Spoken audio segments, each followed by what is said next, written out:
They no longer see their past as wasted time. Those years of being misunderstood, overgiving, overcaring, they were the training ground for their wisdom, the crucible that forged their depth. Because only someone who has been shattered that completely can hold others with real compassion. Not the performative kind, the kind that comes from understanding darkness firsthand. They've learned the paradox of the healer's path. To truly help others, you must first stop bleeding for them. To truly love others, you must first stop abandoning yourself. There's a peace now that cannot be explained, only felt. It sits quietly in the bones. It doesn't need validation, or revenge, or closure, because the closure was always internal. And as that peace settles in, something even more profound begins. Forgiveness. Not the naive forgiveness of the past, but the conscious forgiveness that says, I release you, not because you deserve it, but because I deserve peace. That is the empath's ultimate transcendence. They no longer fight against darkness. They outgrow it. They no longer carry everyone's pain. They walk beside it, unshaken. They have mastered the alchemy of the soul, turning wounds into wisdom, heartbreak into boundaries, and loneliness into a relationship with the self. And maybe that's what Jung found so haunting and so holy about this transformation. He saw in the empath the embodiment of humanity's deepest truth, that suffering, when faced consciously, doesn't destroy us, it awakens us. He once said, one does not become enlightened by imagining figures of light, but by making the darkness conscious. That is what the empath has done. They have faced the shadow, their own and others, and in doing so, they have found light no one can take away. The empath who once absorbed everyone's chaos now radiates calm. The one who once feared confrontation now speaks truth with quiet certainty. The one who once chased love now stands still, and lets love find them. This is the evolution Jung devoted his life to understanding, the moment when pain becomes purpose, and purpose becomes peace. He would say the empath has achieved psychic wholeness, not the absence of pain, but the harmony between opposites, the sun and the shadow, the giver and the self, the wound and the wisdom. Now, when they walk into a room, people still feel something shift. But it's not vulnerability anymore, it's power. Not dominance, but presence. A quiet authority that says, I see you, but I no longer lose myself in seeing you. That is the rarest aura of all, not the energy that absorbs others, but the energy that reminds them of their own light. And when people ask, what changed, the empath smiles. Because there's no single moment to point to, no grand revelation, just a lifetime of lessons that finally made sense. They learned that you cannot pour from an empty cup, that empathy without boundaries is self-destruction, that sometimes love isn't holding on, it's letting go. And in that letting go, they found everything they were looking for. Carl Jung once wrote, the sole purpose of human existence is to kindle a light in the darkness of mere being. The empath has done exactly that. Their suffering has kindled a light that no manipulation, no betrayal, no narcissist can extinguish. And so the story ends, not with revenge, not with despair, but with quiet rebirth. The day the empath snapped was not the day they fell apart. It was the day they woke up. The day they stopped living as half of themselves.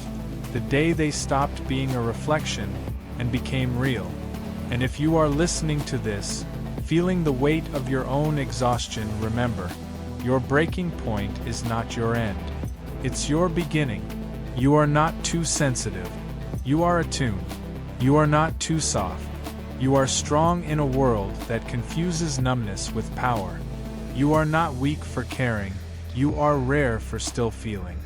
You are the storm that cleared your own sky. And that is Jung's most terrifying case.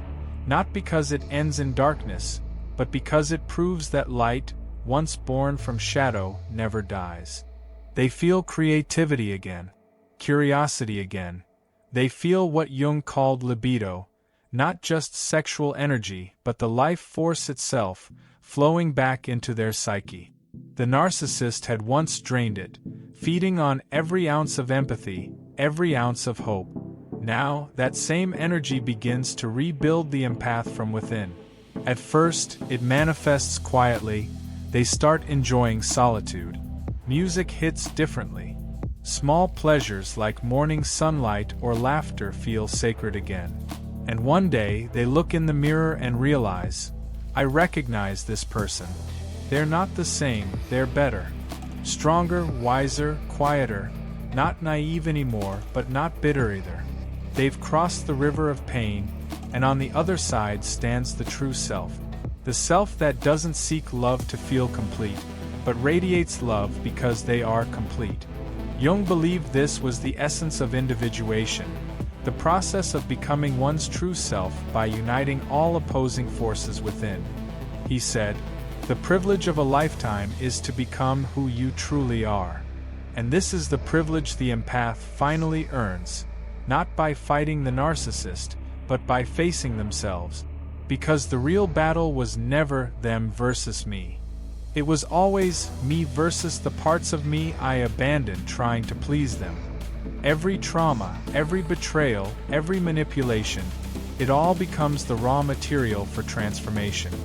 As Jung wrote, one does not become enlightened by imagining figures of light, but by making the darkness conscious. The empath becomes enlightened not by pretending they were never hurt, but by turning the wound into wisdom. They start to understand love differently too. They realize that love is not sacrifice. Love is not endless patience for someone who refuses to grow. Love is not self-erasure. Real love, conscious love, is a meeting of two whole souls. It has reciprocity, respect, reflection.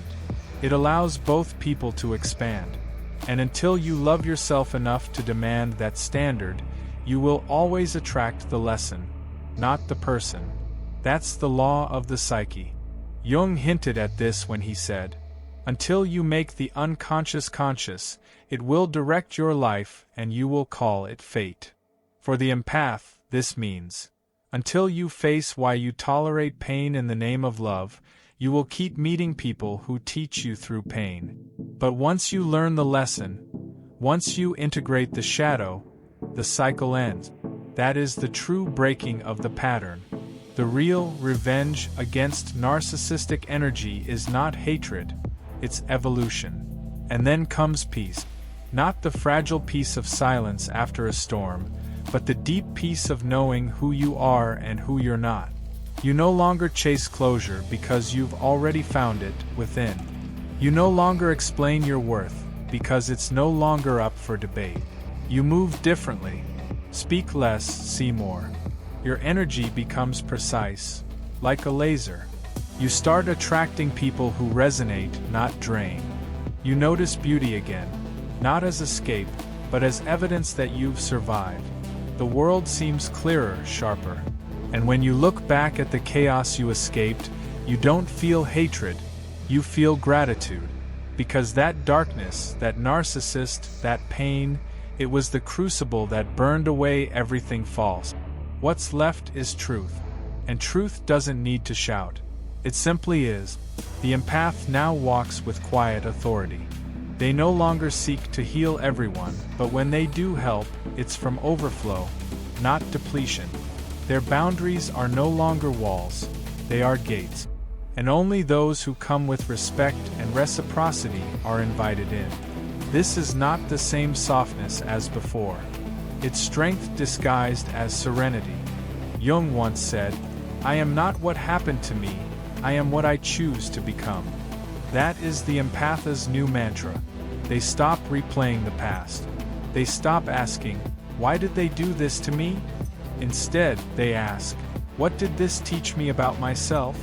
That shift in perspective changes everything. And perhaps the most poetic part of all is this.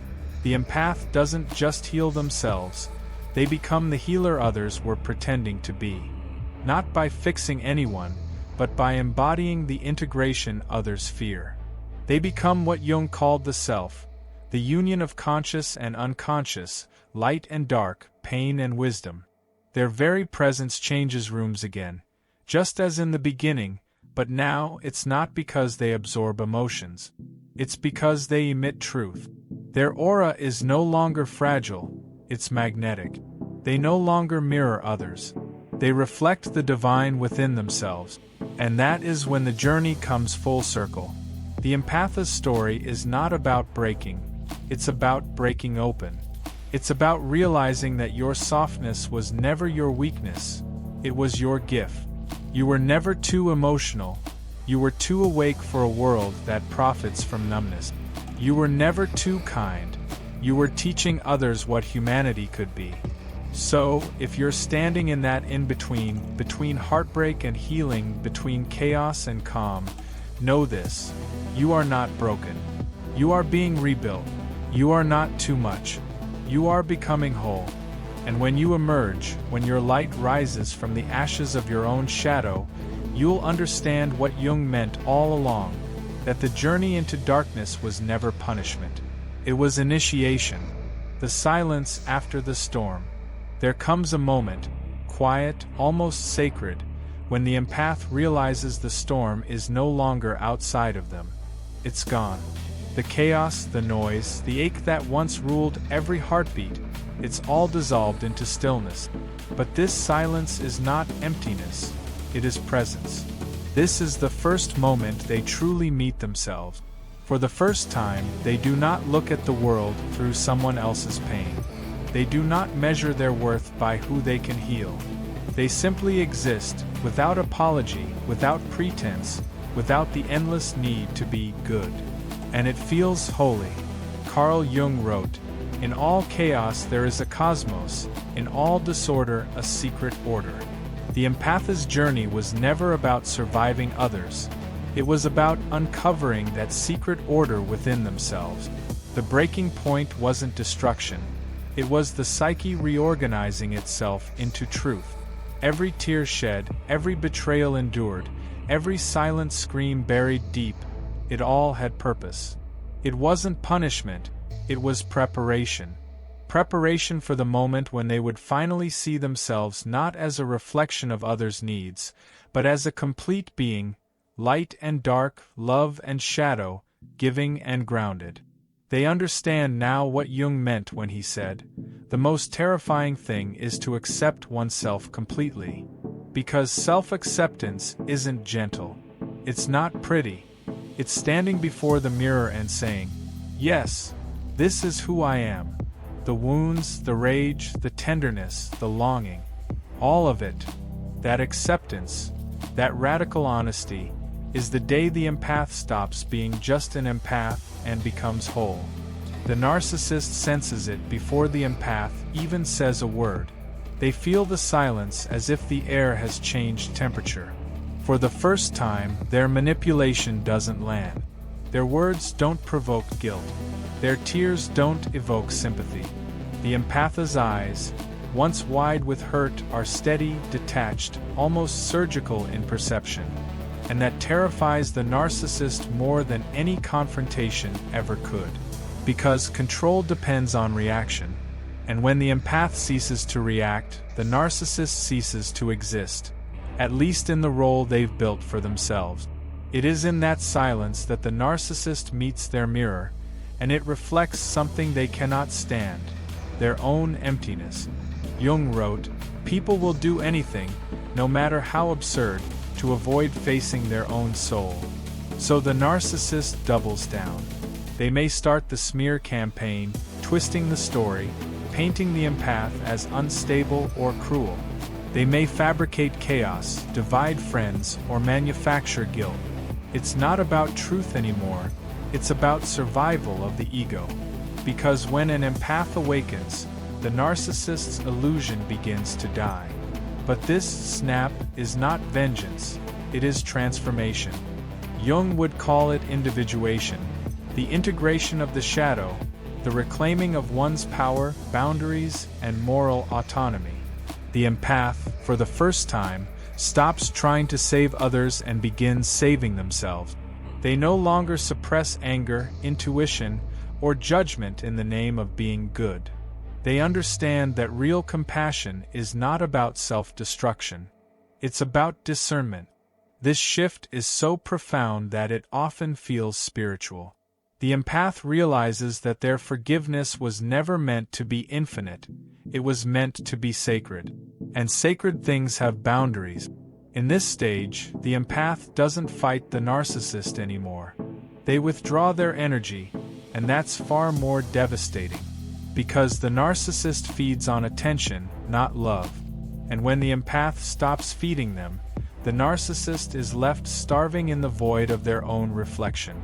Psychologically, this is the archetype of the wounded healer finally stepping into balance. Jung often wrote that those who have suffered deeply possess an enormous capacity for insight, but that same capacity becomes a curse when misused in service of the unworthy. The empath's greatest delusion was believing that love alone could transmute evil. But love without boundaries becomes sacrifice, and sacrifice without purpose becomes bondage. When the empath awakens, they see this cycle clearly. The fog of manipulation lifts, and what once felt like destiny now looks like pathology. This is the day they stop saying, "Maybe they'll change," and start saying, "I deserve peace." But make no mistake, this awakening is not gentle. It's violent in its beauty. It feels like watching your old self die. The one who tolerated too much, excused too much, apologized too much. The empath grieves that self, not with pity but with reverence. They understand now that their sensitivity was never weakness, it was sacred data. Their intuition was the soul's radar, not paranoia. Their overthinking was empathy trying to find safety in a world that kept gaslighting them. And as this new awareness takes root, something miraculous happens. The empath begins to rebuild their identity from the ashes, not as a caretaker, not as a savior, but as a sovereign being. They no longer crave validation. They no longer chase closure. They understand what Jung meant when he said, "The privilege of a lifetime is to become who you truly are." This is the day they begin to live that truth. For the narcissist, however, this is the apocalypse. Their control collapses like a dying star. They will try everything, guilt, charm, rage, pity, to pull the empath back into orbit. But nothing works anymore. The empath's heart, once open like an unguarded garden, is now fortified with discernment. Where there used to be fear, there is now quiet certainty. Where there used to be doubt, there is now knowledge. And that knowledge burns like sunlight. The narcissist's final act is usually desperation. The last dirty trick Jung would compare to the ego's death throes. They may feign vulnerability, make false promises of change, or even act like the victim. But the empath sees through it all. Because once you've seen the machinery behind the mask, you can never unsee it. This is the paradox of awakening. You don't hate them, you outgrow them. You don't seek revenge, you reclaim your soul. And that quiet reclamation is the narcissist's greatest defeat. Jung said that there is no coming to consciousness without pain. The empath's snap, therefore, is not the end, it's the beginning. The beginning of integration, of self-respect, of freedom. And in that freedom lies something sacred, the ability to see darkness not as an enemy, but as a teacher. The empath doesn't emerge as a cynic. They emerge as an alchemist, someone who has learned to turn betrayal into wisdom, and pain into purpose. The day the empath snaps is the day the soul stops whispering and starts roaring. And once you've heard that roar, that deep, Jungian voice within, you can never be the same again. The Jungian aftermath, rebirth through the shadow. When the storm is over, silence follows. But it is not the same silence as before. This one has gravity. It's the sound of a self finally returning home. In the days, weeks, or even years after an empath breaks free from a narcissist's orbit, something subtle begins to unfold. At first, it feels like emptiness, a vast, unfamiliar space where their identity used to be. They are no longer the savior, no longer the peacemaker, no longer the soft shoulder that absorbed everyone's chaos. It's terrifying, because the empath has spent years defining themselves by what they give. Now they must learn who they are without the giving. Carl Jung described this stage as the night sea journey, the descent into the unconscious after the ego has shattered. He wrote, "There is no light without shadow and no psychic wholeness without imperfection." To the empath, this is the most difficult truth of all, that they are not purely light. They are both, healer and destroyer, forgiver and protector, the one who nurtures and the one who says, "Enough." To be whole, they must stop rejecting their own darkness. Because it was that rejection, the need to always be kind, gentle, selfless, that allowed others to take advantage in the first place. This is what Jung called the integration of the shadow, the process of reclaiming the parts of yourself you've buried to be good. For the empath, this means inviting anger to the table and saying, "You're allowed here." It means letting instinct, intuition, and even pride have a voice, because each one guards a truth. Your anger says, "I deserve respect." Your boundaries say, "I have worth." Your silence says, "I choose peace." This is how rebirth begins. Not in denial of darkness, but in communion with it. During this period, something miraculous begins to happen. The empath starts to notice that their energy, once scattered across others, is returning to them. The breaking point. Have you ever wondered what happens when the one who always listens finally falls silent? When the one who feels everything suddenly feels nothing at all? When the light that healed others begins to flicker, not from weakness but from too much giving? Carl Jung once said, "There is no coming to consciousness without pain." And no one understands that pain more intimately than the empath. The soul that carries not just its own suffering, but the echoes of everyone it has ever loved. For years, they play the role of savior. The healer, the listener, the calm in everyone else's storm. They forgive when they shouldn't. They understand when others don't deserve it. They keep absorbing and absorbing and absorbing, until there's nothing left of them to absorb with. And still they smile. They say, "It's fine." They call it love, compassion, understanding, but somewhere deep inside, a quiet rebellion begins to form. It's not rage at first. It's fatigue. A soft ache that whispers, "What about me?" They start to notice how people only come to them when they're broken.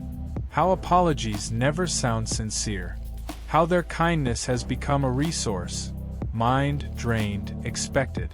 And still, they keep giving, because the idea of being selfish terrifies them. But the psyche, the soul, it has its own laws. And Jung warned that when we deny our own shadow, when we live only in the light, the darkness doesn't disappear. It gathers power. It waits. Until one day it erupts. It's not an explosion of anger. It's not chaos. It's a cracking open, a moment when the empath's heart says, "No more." When the energy that once went outward begins to turn inward. When every suppressed no, every swallowed truth, every unhealed wound, rises from the depths all at once. And in that moment, terrifying, liberating, irreversible, the empath snaps. But not into destruction, into clarity. This is not the death of kindness. It is the birth of boundaries. It is the day the empath stops confusing compassion with self-sacrifice, and starts realizing that saving themselves is the highest form of love. Jung would have called this an individuation crisis, the soul's desperate attempt to become whole again. The light and the dark finally meeting. The healer finally healing themselves. And though it may look like collapse to the outside world, to the unconscious, it is a resurrection. This is Jung's most terrifying case. Not because the empath loses their mind, but because they finally reclaim it. The cost of carrying everyone's pain. To understand the day the empath snaps, we must first understand what they've been carrying all along. Carl Jung once said, "The meeting of two personalities is like the contact of two chemical substances. If there is any reaction, both are transformed." But for the empath, every encounter transforms only one side, theirs. Every word, every silence, every wound they witness becomes a vibration inside their own being. They don't just see pain, they feel it. They don't just understand suffering, they absorb it. To others, it looks like kindness. To Jung, it is something far deeper, an unconscious merging with another person's shadow.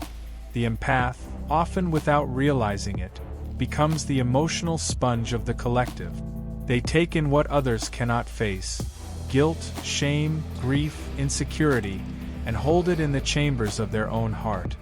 Jung wrote, "People will do anything, no matter how absurd, to avoid facing their own souls." And the empath becomes the willing vessel of that avoidance. They listen to friends who never ask how they're doing. They comfort abusers who never apologize.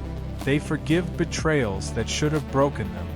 And each time, a small part of them fades, quietly, invisibly. The world tells them, "You're so strong," but strength is not what they feel. What they feel is weight. The weight of carrying everyone's sorrow as if it were their own. The weight of never being allowed to shatter. The weight of pretending that compassion doesn't cost anything. But compassion, in its truest form, is not free. It demands the most precious currency a human can offer: energy, attention, spirit. And when that well runs dry, something primal begins to stir beneath the surface. The empath starts to feel a strange emptiness, a hollowness that no amount of helping others can fill. They start to wake up in the middle of the night, heavy with thoughts that aren't theirs. They feel distant, detached, numb, and they don't understand why. What they don't realize is that their psyche is signaling a crisis. Jung called it psychic inflation, when the boundaries between self and other begin to dissolve. The empath, in their attempt to save everyone, has become lost in the labyrinth of other people's emotions. And like all souls who wander too far from themselves, they must eventually find their way back. But that return is violent, because to reclaim what was lost, the empath must first face what they've absorbed. The suppressed anger, the unspoken resentment, the rage they told themselves wasn't spiritual. This is why Jung feared the empath's breaking point, because it's not just emotional exhaustion, it's a psychological eruption. Years of unacknowledged darkness finally demanding a voice. It's the soul saying, "You cannot carry what is not yours anymore." And so, the empath begins to feel the ground shake beneath them, not as punishment but as preparation. The collapse before the awakening, the darkness before the dawn. Jung knew that every transformation requires destruction, the destruction of illusions, identities, and false goodness. Because until the empath lets the world's pain fall from their shoulders, they will never feel their own light again. The day the empath snaps, there comes a day when something ancient inside the empath wakes up, something primal, unflinching, and utterly indifferent to the manipulator's tears, their pleas, or their twisted logic. Carl Jung described this as the eruption of the shadow, the moment when everything suppressed, everything denied in the name of love, kindness, or peace, bursts forth like molten truth through the fragile crust of civility. The empath has spent years believing that goodness would heal cruelty, that patience could dissolve toxicity, that love, unconditional and unyielding, could reform what was broken in another. But that belief, as Jung would say, is the mask of an unconscious complex, a spiritual trap that binds the empath to the very person who feeds on their light. At first, the empath's breaking point looks quiet. They stop arguing. They stop explaining. They stop hoping that the narcissist will one day understand. But inside, the landscape shifts violently. Where once there was compassion, there is now clarity. Where once there was forgiveness, there is now a calm recognition. This person doesn't want healing. They want control. That is the day the empath snaps. Not in rage, but in realization.